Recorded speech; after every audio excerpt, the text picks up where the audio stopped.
തിരുവനന്തപുരം പൂന്തുറയിൽ ഗുണ്ട ആക്രമണം. AC service centre ഉടമയെ interlock കട്ട കൊണ്ടും ഇരുമ്പ് കഷ്ണം കൊണ്ടും അടിച്ച് പരിക്കേൽപ്പിച്ചു. പരാതി നൽകാൻ പൂന്തുറ സ്റ്റേഷനിലെത്തിയപ്പോൾ പോലീസ് മോശമായി പെരുമാറിയെന്നും ആരോപണമുണ്ട്.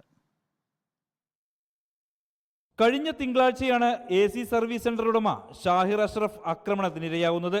10 ദിവസം മുൻപ് സ്ഥാപനത്തിൽ ജോലിയിൽ പ്രവേശിച്ച ഭീമാപ്പള്ളി സദ്ദാം കോളനി സ്വദേശി ഇബ്രാഹിമാണ് സംഭവത്തിന് പിന്നിലെന്ന് അഷ്റഫ് പറയുന്നു. ഓഫീസിലെ മറ്റൊരു ജോലിക്കാരനോട് ലൈംഗിക ചുവയോടെയുള്ള സംസാരത്തിൽ അഷ്റഫ് താക്കീത് നൽകിയിരുന്നു. തുടർന്ന് പിരിച്ചുവിടാനുള്ള തീരുമാനവും എടുത്തു. അതിനു പിന്നാലെയാണ് ഇബ്രാഹിം അടങ്ങുന്ന 6 അംഗ സംഘം ഓഫീസിലെത്തി അഷ്റഫിനെ ആക്രമിക്കുന്നത്.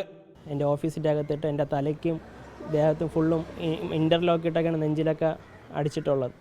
അങ്ങനെ പരിക്കോടുകൂടി എന്നെ ഇവിടെ പൂന്തുറ ഹോസ്പിറ്റലിൽ അഡ്മിറ്റ് ചെയ്തിട്ടുണ്ടായിരുന്നു. അഡ്മിറ്റ് ചെയ്ത് എന്നെ അവിടെ നേരെ മെഡിക്കൽ കോളേജിൽ വിട്ടു. അപ്പം എൻ്റെ അപ്പോഴത്തുള്ള സ്ഥിതി വളരെ മോശമായിരുന്നു. അക്രമത്തെ തുടർന്ന് പരാതിയുമായി പൂന്തുറ പോലീസ് സ്റ്റേഷനിലെത്തിയ അഷ്റഫിനോട് വളരെ മോശമായ രീതിയിലായിരുന്നു പോലീസിന്റെ പെരുമാറ്റം.